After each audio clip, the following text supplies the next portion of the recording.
Hello, everyone. Welcome to another episode of TCE Talks. Um, so, I'm sat here eagerly awaiting the arrival of new trumpet mouthpieces. I've got a new batch of mouthpieces coming in for neoteric brass today, hopefully, if UPS do what they're meant to do. It's quite exciting because I've got two new designs in this batch.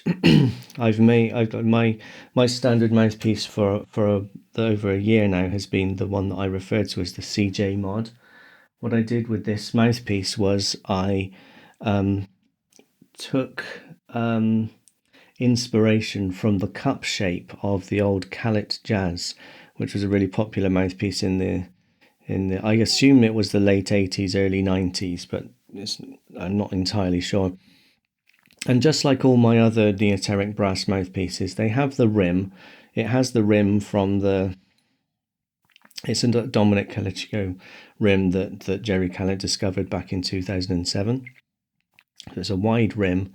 And then I tend to choose the backbore based upon the sort of intention of the mouthpiece. And the original CJ mod has a lead trumpet straight taper backbore on it. It's got a longer than normal cylindrical section at the throat, which helps with pitch centering. That was a real thing that Jerry Calit used to do back in the day to make his mouthpieces play better. To get better results for players. And so the new mouthpieces are like an updated version of the CJ mod. They come in three sizes. One is small, the same sort of size as the Super Chops 1SS or the Barb Civiletti's TCE number 3. And I've done a bigger one, which is more like the size of I'm just going to say, I guess the most accurate description would be like a Warburton 4 size. So if this is the numbers are 600, 63 and 66 in reference to measurements in inches, and so you should be able to figure out what that all means. Because they've all got the cushion rim on it, the biggest one is actually it feels really wide on the face, but it's super comfortable, and I was shocked at how easily it plays. I'm actually going to put a bit of time into playing on that bigger mouthpiece because I think I might just discover some things by doing so. But to be honest, I've been really enjoying playing on the small 1SS, 1SB sized one as well. Obviously, it's not got the double cup that the Super Chops mouthpieces have, and it's not got it's nowhere near as shallow. Because my intention with my mouthpieces is to make mouthpieces that are for TCE, and they are for therefore all-round playing, believe it or not. Now, I wouldn't necessarily use the smallest one on a B-flat trumpet in an orchestra, but I'd certainly use the biggest one. I've done a concert this last week with a symphony orchestra where I was playing on my Legacy model mouthpiece, which is probably my best seller, actually. We made a recording of that concert, and I was blown away by the tone of the trumpet with that mouthpiece. I've not recorded myself playing in a big concert hall before with an orchestra, and it was it's really interesting because I spent most of last year trying to adapt the Legacy mouthpiece to make a new model, and I kind of went round in circles a bit and didn't really achieve what I wanted to with it. But it turns out that it's actually really good as it is. And so what I'm going to be doing moving forward is stocking these new mouthpieces, the three models, and then I'm going to let the stock of the Legacy Artiste and CJ Mod deplete and just see what happens. See if people still want to order those mouthpieces or not.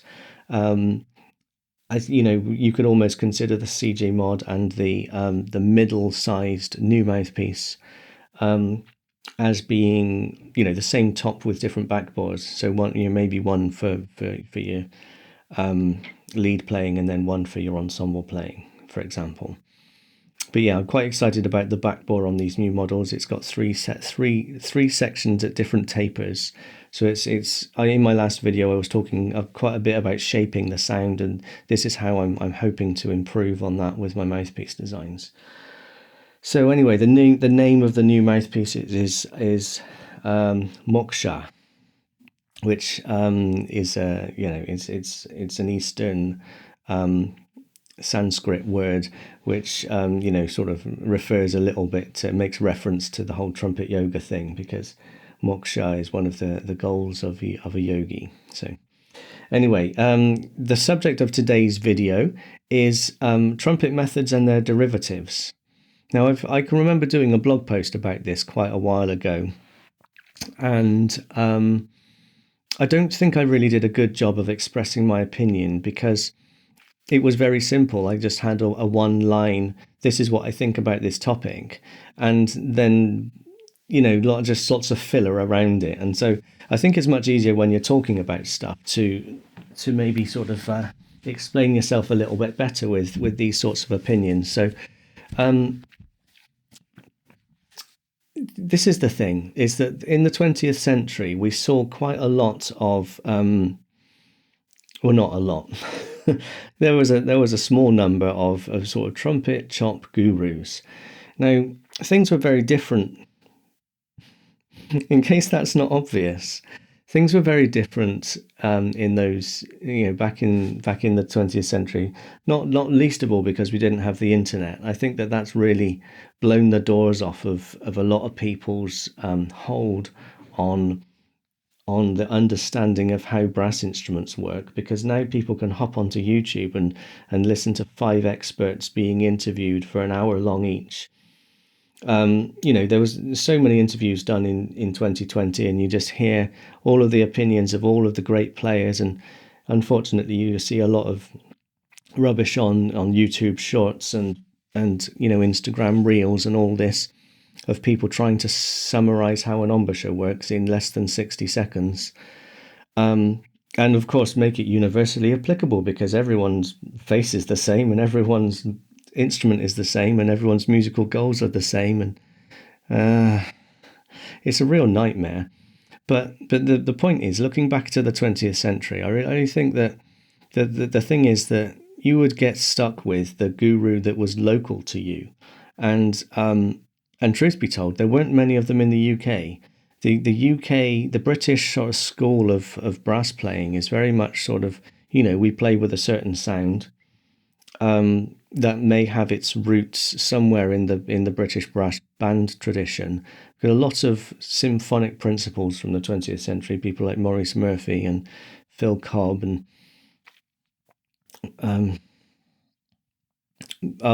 Jim Watson, for example. They all came from the brass banding world. I don't think that John Wilbraham came from the brass banding world. He was one of the only people that had lessons with Maurice Andre. Incidentally, there he is. There's Maurice.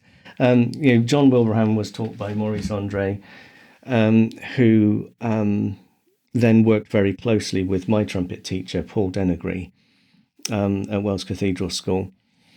And John Wilbraham used to help out with the brass band that I was playing in when I was growing up. So he was the first British trumpet player to use a piccolo trumpet in the symphony orchestra, and he really changed the way that British trumpet players approach certain repertoire, I suppose.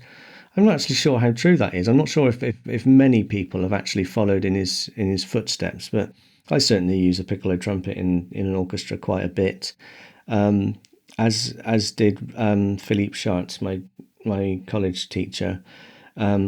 Though I suppose he'd sort of come from Western Europe before studying in the States. So anyway, tangents are going wild. Let's try and get back to the subject of this video. What was I talking about? Oh yeah, so 20th century trumpet gurus. The British brass band the British classical brass tradition didn't really contain an awful lot in terms of how to play. It was very much, stick the tube on your face and blow through it, and And I would even say, like, the thing is, I was learning from top players in the 1990s. And in those days, it was like, go out and buy a Vincent Bach trumpet and a 1.5C mouthpiece. And then we'll just learn to play music. And I had master classes from people like Crispian Still Perkins and various others. And it was really Jock Miller, who was up at the Royal Northern College of Music for a while. And it was all very much sound based. We're all just chasing this sound, and that there is a lot of that in the classical trumpet playing world. And I think this, in a way, this kind of ties into a lot of what I'm about. It also ties into a lot of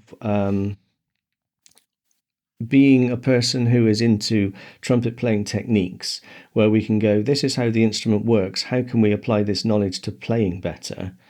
And my answer to that is usually the TCE, obviously. But that's not necessarily how a lot of people think, and it kind of leads us into this unfortunate position where we think that people get better as a result of osmosis, and it's like there's this numbers game where 1 in 10 players will achieve anything and the rest of them just won't, and they're not suited for trumpet. And there was all sorts of this. I mean, I've heard it even in recent years where someone will just go, "Oh, they've got the wrong size face for a trumpet. They should play tuba. And they've got the wrong size face for this and that, and they should play French horn." And it's like, well, having played on the biggest mouthpieces you can buy and the smallest mouthpieces you can buy, and just had the same face the whole time, I know that's just not true. The idea of the mouthpiece fitting your face does have some credence because of your teeth. That is reduced massively by the tongue being between the teeth and interacting with the lips directly, especially when it's beveled in the TCE way, so that it's touching both lips at all times. That's really it's almost like it eliminates the teeth factor. But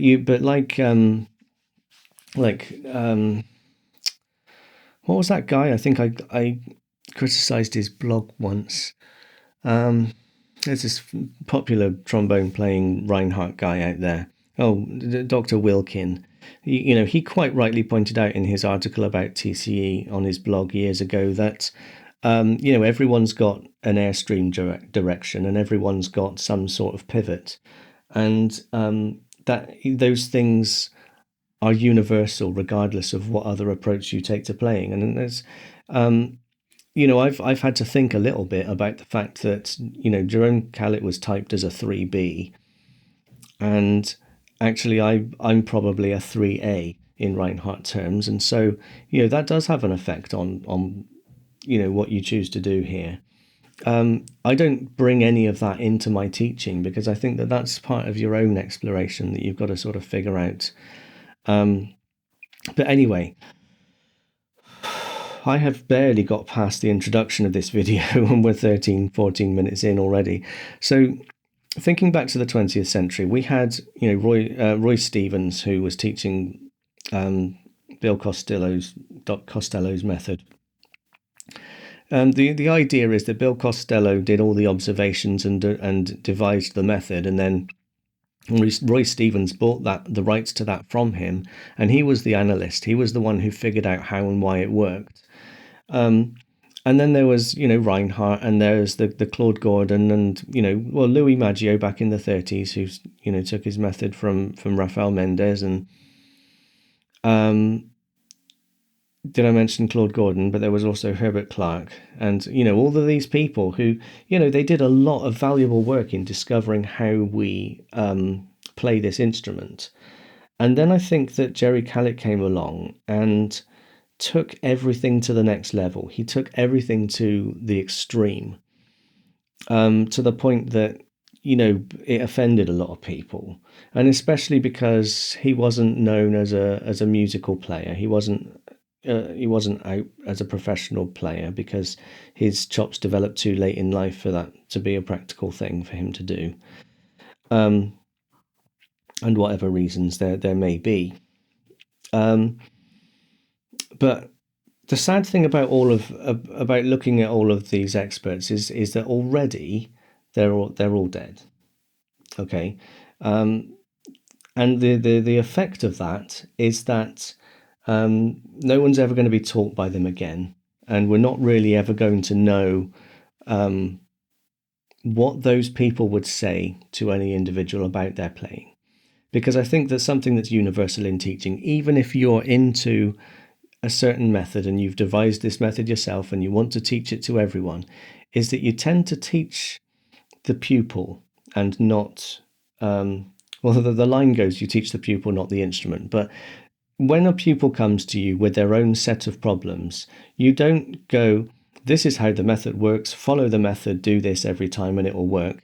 What you do is you say, well, maybe actually Claude Gordon kind of did say that, but what you actually do is you go, okay, I can see that you've got this problem and this problem. Let's address them one at a time by doing the following things, X, Y, Z, and then you present the method and how it works and all of that. And so, we're never going to have those sorts of experiences with those people again. What we now have is we have the material that's left, the books that they wrote. And as I was saying that, I started thinking, yeah, I haven't mentioned Schlossberg. I haven't mentioned so many of those. Arnold Jacobs. I haven't mentioned. Oh, who's the guy that did the flow studies? All these other players, and their approaches. I mean, even Reynold Schilke is quite significant. But then if you look at George Rawlings' testimony of the results of Schilke's teaching, then I wouldn't necessarily think that it's the best thing to follow. But anyway, what we have is the things that these people wrote, the books, the practice materials. Maybe in the case of Jerry, we've got videos, and we've got the people that they taught. And the thing is that the people that they taught are either so diehard about the approach to playing that or the approach to teaching, that they themselves have not managed to actually develop a lot of context in terms of how how to apply this method to music, for example, or how to apply this method to the individual. And what we're left with is dogmatic teaching of it all works this way. We all must do the same thing to achieve the same goal. And that's not what music teaching's about. That's not what instrumental teaching's about, or music performance is about, or it's about teaching the individual to be able to achieve their own goals through your knowledge and experience. And so we've got an awful lot of dogmatic people out there, and I spent years arguing with some of them on the Trumpet Herald forum, and it was, looking back, it was definitely a waste of my time, and I hope that there isn't embarrassing stuff there. But really what I was battling up against is that you would say, oh, I've discovered this thing through my practice as a result of reading a book that somebody wrote, and they'll just go, oh, well, that's not true because so and so said this. And it's like, well, what about examining the results and seeing whether or not it is true for yourself? And so there's a lot of very sort of like closed-minded people, because we all respect our teachers. It's the people that got us to where we are today. Have obviously been very important characters in our lives, especially when I look at the work of Jerome Callet and my access to that through Barb Civiletti. It's been life-changing, not only for my trumpet playing, but also for my teaching, and the fact that I've now written books of my own, and the fact that I've got this YouTube channel and I've make and sell mouthpieces, specifically for the technique. It's all, it's had a massive effect on my life. And so, of course, I will probably defend anybody who criticizes those people, provided that I can actually supply a valid argument. And I think that here's another thing that's really important, and maybe I'm a little bit off track at this point, but in order to be able to put your your technique and your teaching, your pedagogy into context, both musically and, as a good quality teacher, you need to understand what it is you're criticizing. And for me, like, I know that I'm really obsessed with the details of who said what and what books they're in and when those books were written and all this sort of thing. But I do see people online, where they'll criticize a method and demonstrate an exercise from another, and then say that their approach is better. And it's like, can we just take a second to recognize that, that's happening?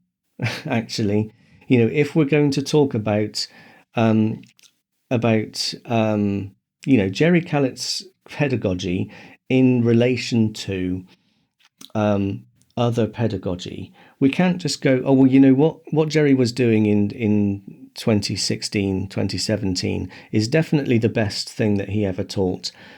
Therefore, let's write off everything else that he taught because it's better than Caruso, and it's better than Gordon, and it's better than Roy Stevens, and it's better than Reinhardt.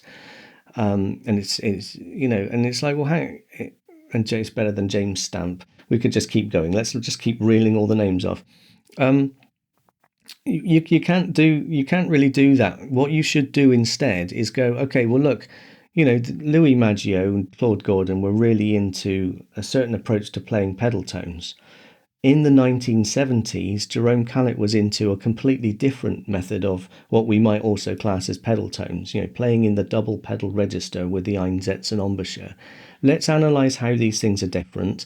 Let's discuss the fact that many people find one of those approaches to be more effective than other people. To be more effective than the other approach, sorry.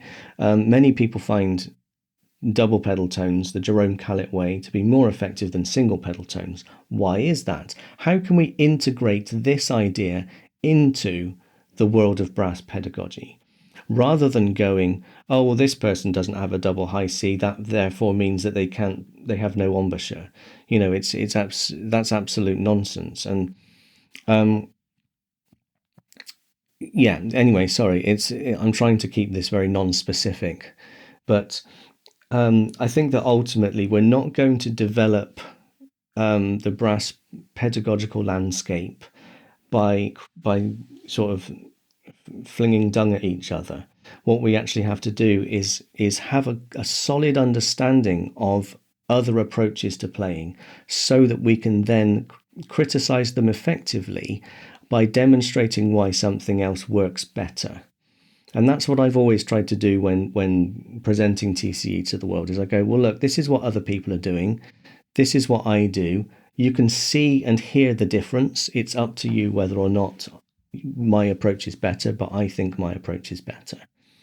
And, we can, whenever I, start to discuss this sort of things with people, I say to, generally speaking, there are three ways that tonguing is taught, if it's taught at all. And that is striking with the tongue, it is anchor tonguing, and then there's this discussion along the side of whether or not the tongue is allowed between the teeth. And once you bring that in, that means there's another way of striking and there's another way of anchoring. And the results of those four different things that you can do are entirely different. You're going to get a different sound, you're going to use a different amount of air, and the way that the lips respond to that air is going to change, because the muscles you end up using are affected by the tongue.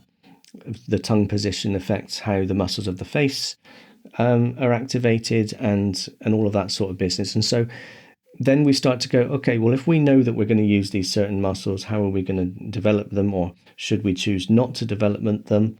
Because that's it. That's the discussion that's come up recently. That's not wrong, obviously, and yeah, just kind of like I was saying in my previous video, some methods are almost entirely about tonal concept, and others are not. And the TCE is a method that has a tonal concept, but I'm not sure that that ties in very well with musical expression. And so, as a professional player who learned to play with the TCE, that's something I had to fight along the way, and it affected the equipment I chose. It affected the sorts of gigs that I accepted. For quite a long time, I stopped playing classical music, partly just because it's not. There are lots of reasons. I don't need to go into that, but anyway, the long story short, or 25 minutes in, short story long at this point. What's really significant is just to say that